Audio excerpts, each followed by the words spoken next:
Osrc News at 7. Ondo partners National Emergency Management Agency towards mitigating effects of flooding in Ondo City. More Progressives Congress leaders gear up for governorship election campaigns. NNPCL stations hike petrol price in Federal Capital Territory. And from the foreign scene, at least 3 killed as floods swamp Thailand's Chiang Mai.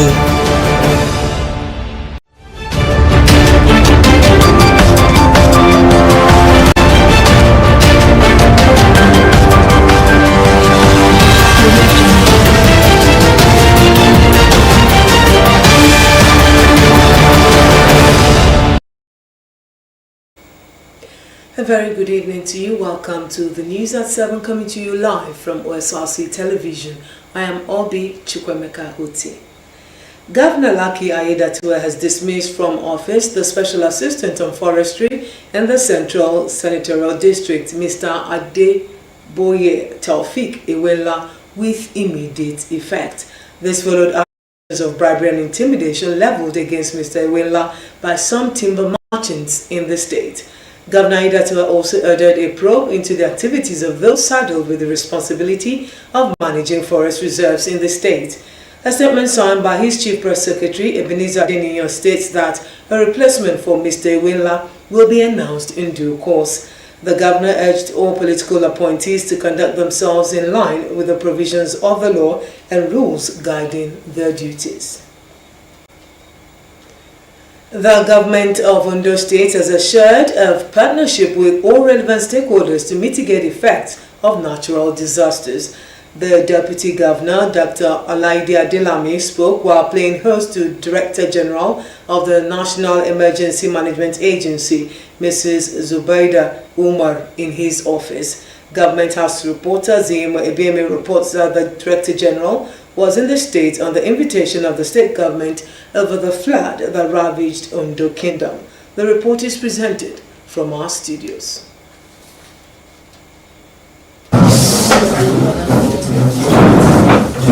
The Director General of the National Emergency Management Agency, Mrs. Zubaida Umar, was in Akure to sympathize with government and the people of Ondo City over the flood that ravaged the area. According to the Director General, it's the duty of the agency to come to the aid of any state that witnesses such disaster.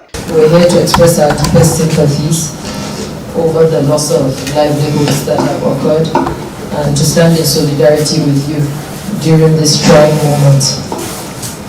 We're expecting other means to see how we can support. We're here to do like a rapid assessment to see ways that NEMA can still support further so that we can bring an end to this thing.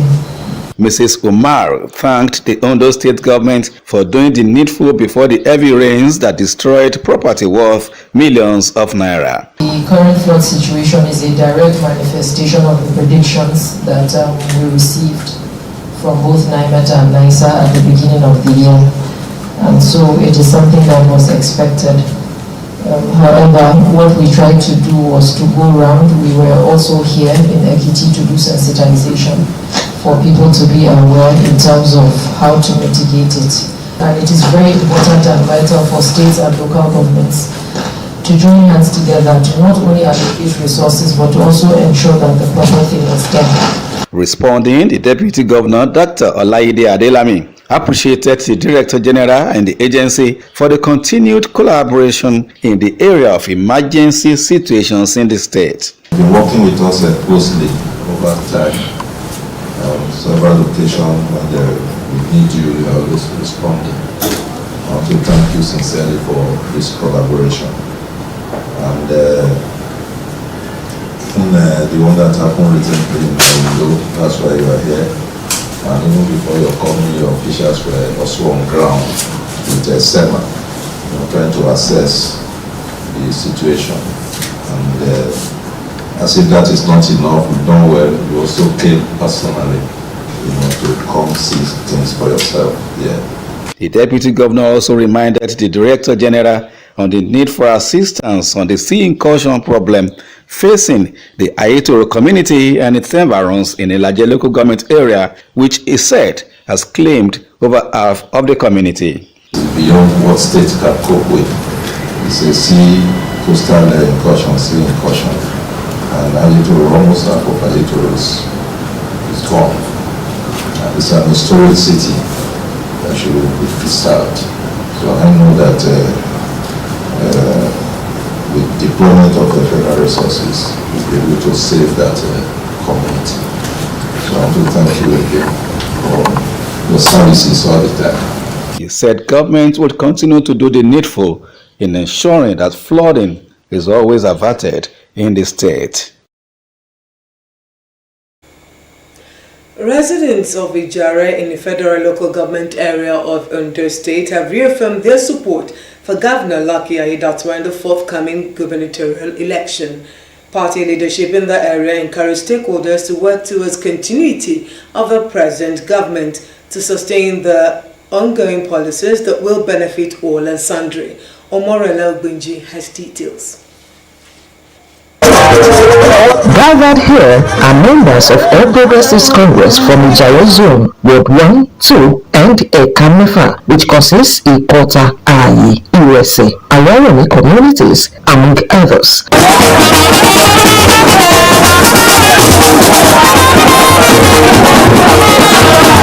They moved around the entire Ijare community, campaigning from door to door on the need to come out and vote.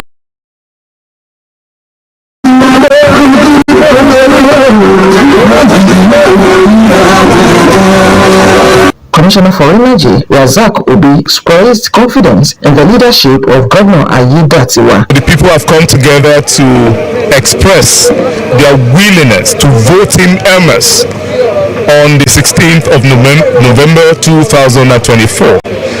It's going to be a landslide here in Ijare and in the entire local government area of Ifedora and Ondo states at large. A commissioner in Ondo State House of Assembly Service Commission, Idowu Adebusuyi, was optimistic that the electorate in the area are determined to deliver for the All Progressives Congress. You can see the type of crowd we have succeeded in pulling today.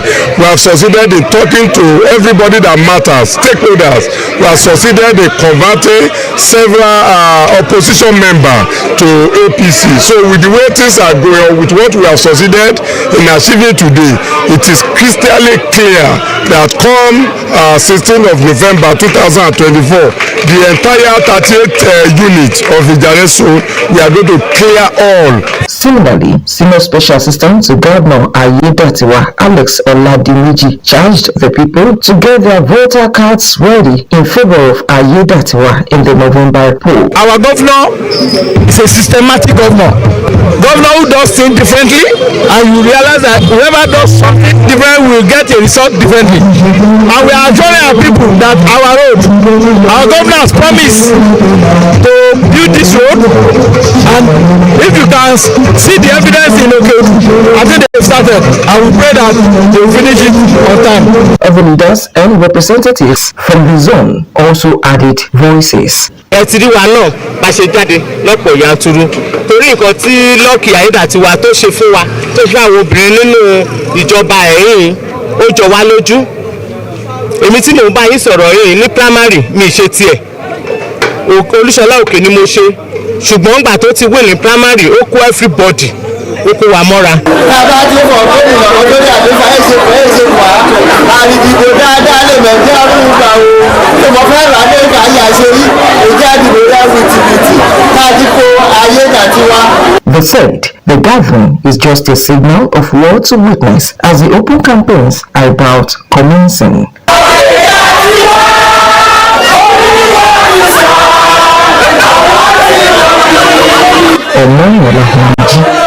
Osrc News.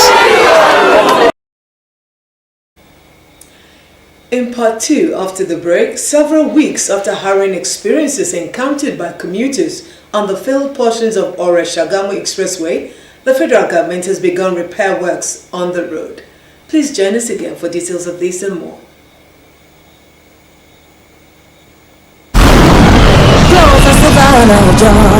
It's the Glow Festival of Joy and it's raining exciting prizes for 120 days with will take it to the max. Mind-blowing, loaded prizes.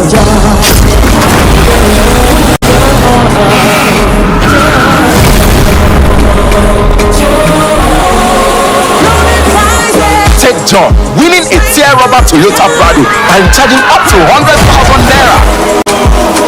And Sister T winning a Cha-Cha Kia Picanto by recharging up to 50,000 naira. From the sky coming to yes, the gifts are unloading joy all over Nigeria. From Toyota Prados to Kia Picantos, Keke Napep, generators, sewing machines, and even grinding machines. Just dial *611#. Choose your prizes, recharge the value for the month, and you too can win. Whoa, you too can win,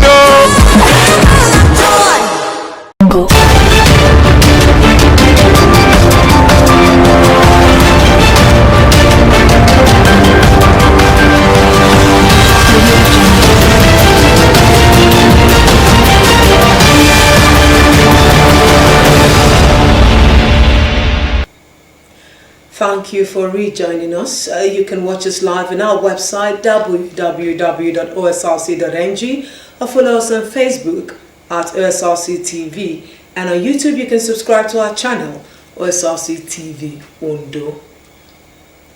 Several weeks after harrowing experiences encountered by commuters on the failed portions of the Osrc to Shagamu Expressway, the federal government has begun repair works on the road. Minister of Works Dave Umahi, accompanied by the Ogun State Governor Dapo Abiodun, flagged out the palliative construction at the Shagamu-Ijebode axis where the road had been totally damaged.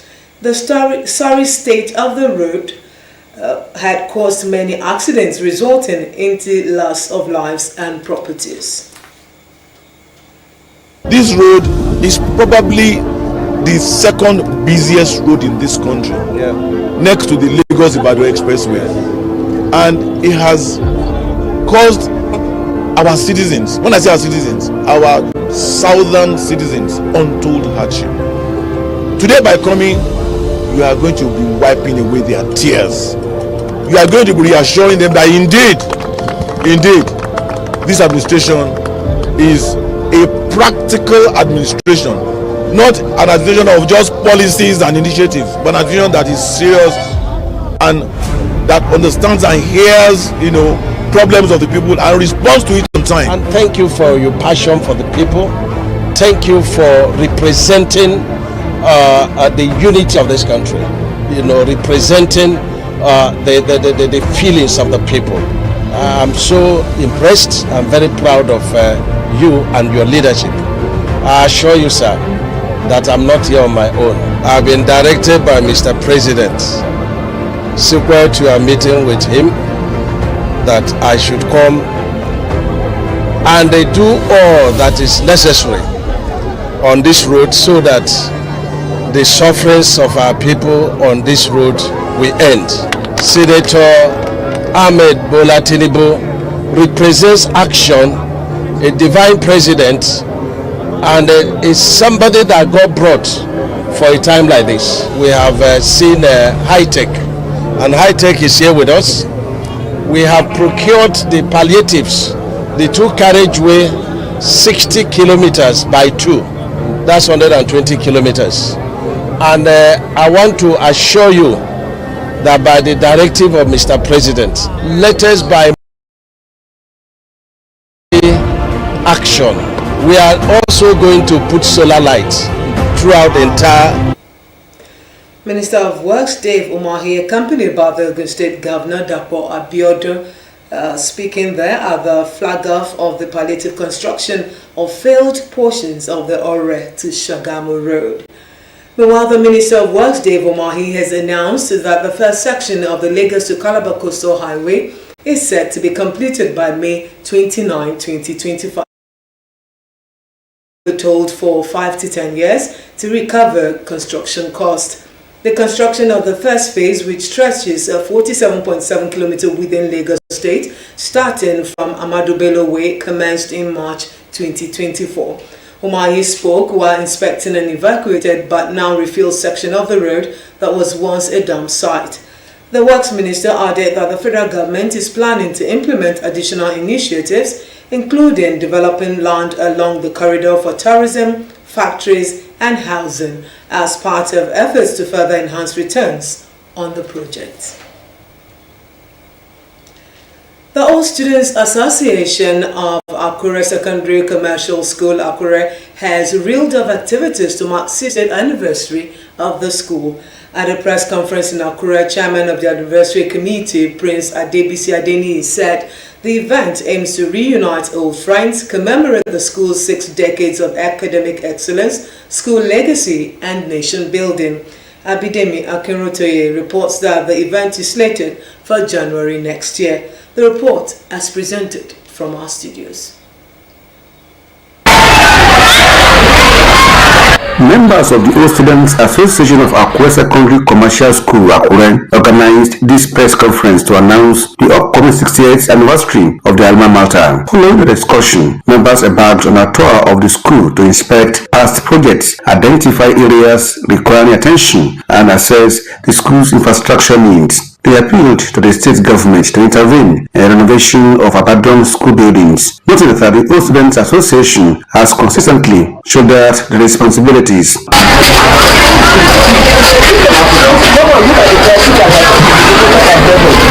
Chairman of the 60th anniversary, Prince Adeni Adebisi, said the mission is to contribute to the growth and development of the school. This school was conceived by 15th of January 1965.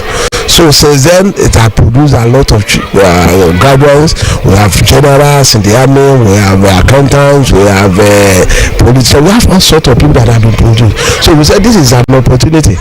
If this school is going to celebrate the 60th year, then let us come together and give back to what this school has put into us.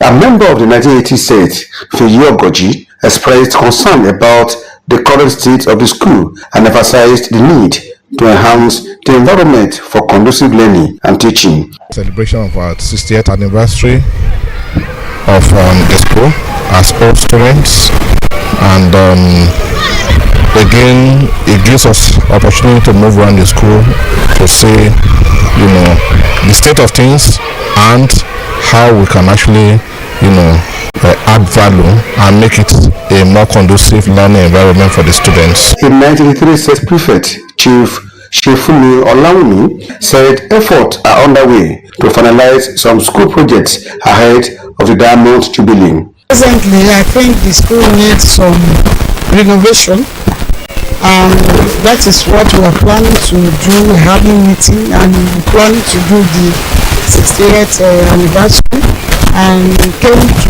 this morning to do some meeting to go around. As you can see, we're going around to see the compound and what needs to be done. So we're going to put it on the table. As countdown to Akure Secondary Commercial School's 60th anniversary begins, the members of the Alumni Association said they are determined to make the event a memorable celebration of legacy, unity, and community pride.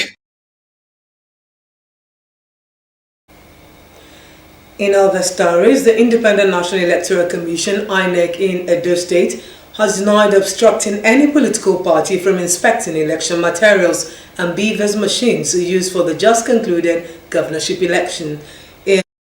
President Electoral Commissioner Dr. Anubu Monoha said the allegations of obstructing the inspection of materials were baseless, misleading, and devoid of truth.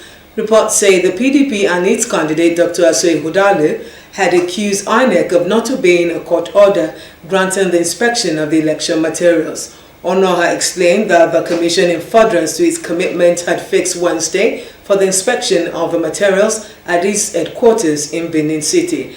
Dr. Onoha stated that the commission remains committed to upholding the highest standards of transparency, fairness, and integrity of all electoral processes. Onoha added that the inspection of election materials was the fundamental right of all political parties involved in election petitions, adding that it was a process that INEC was mandated by law to facilitate.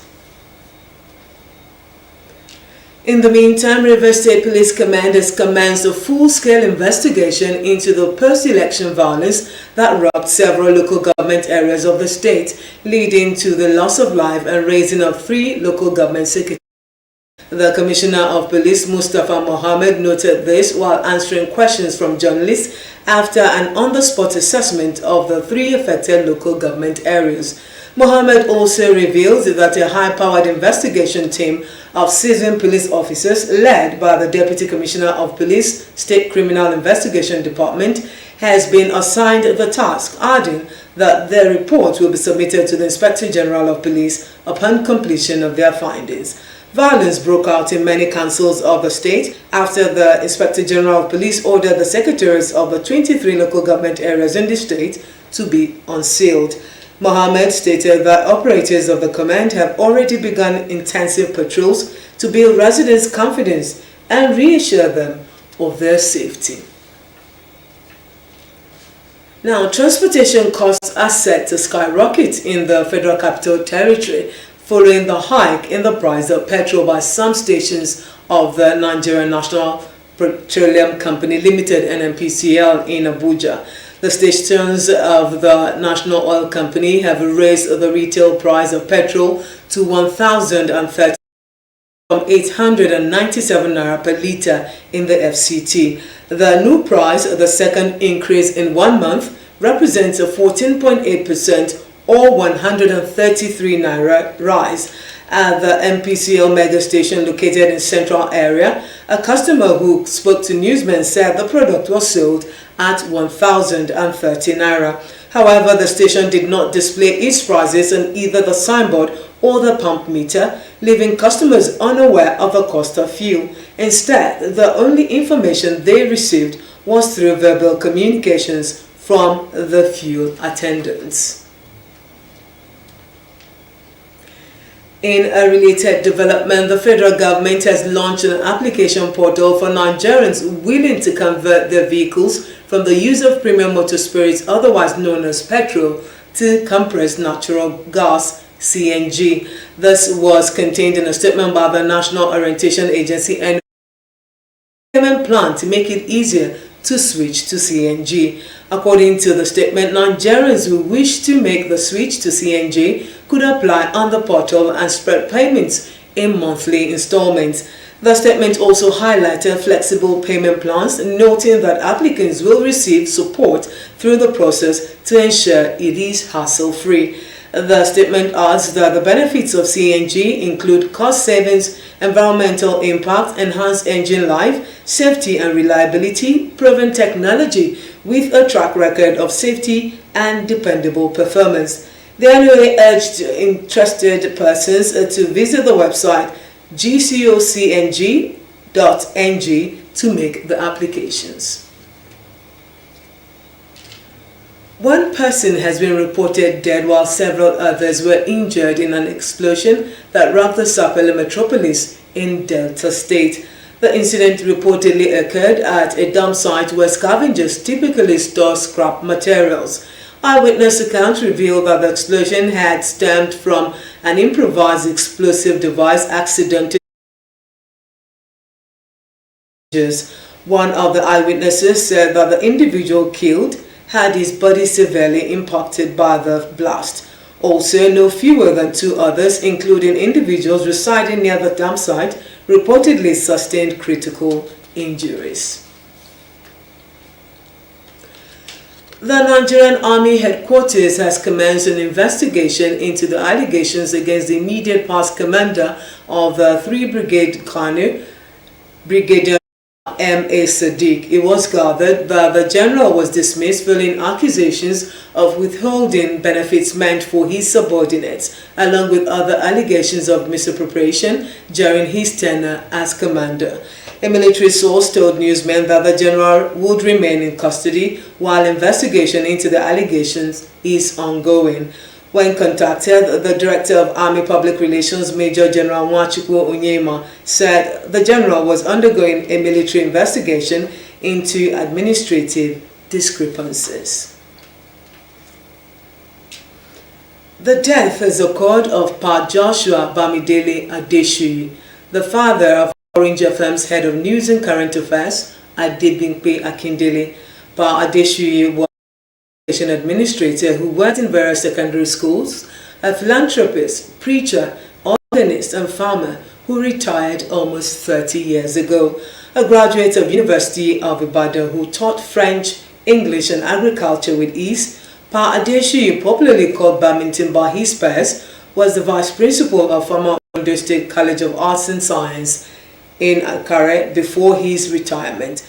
Pa Joshua Adeshuyi, who passed during a brief illness, would have been 90 in January 2025. He is survived by wife, children, grandchildren, in-laws, among other family members. Burial arrangements will be announced later. We pray that he finds rest in peace. Moving on to the foreign scene, the northern Thai city of Chiang Mai is cleaning up after floods over the weekend. The waters are now receding, but cities further south, including the capital Bangkok, are preparing flood defenses. Omoshilala Desoyajai completes the story. Elephants waded through the floods and Chiang Mai's weary residents have been stranded for days. Heavy rain and water released from swollen dams have left parts of the city several meters underwater. Water levels are now dropping, revealing extensive damage. These elephants, unable to escape, is inconsolable at the loss. Those waters are now heading south. The rivers have already burst their banks in places, flooding this community north of Bangkok. At this stage, it's just an inconvenience, but if the water levels continue to rise, they will be completely engulfed, and there isn't much confidence in the authority to hold back the waters. Every time there's a flood, the Bangkok canals don't overflow. The authorities are able to prevent the flood going into Bangkok, but people along the river like us have to suffer. At the local temple, sandbags are the last line of defense, but this won't hold back thousands of liters gushing down from the north. Some residents are now taking advantage of the floods, using the chance to go fishing or just splash around in the murky water, while others peer out into a world that might soon be just like theirs. Omoshiliola Adesoye Ajayi, Osrc News. To round off Osrc News at 7, here again are the major stories. We told you that Ondo State has partnered National Emergency Management Agency towards mitigating the effects of flooding in Ondo Kingdom. All Progressives Congress leaders have stepped up campaigns as Ondo governorship election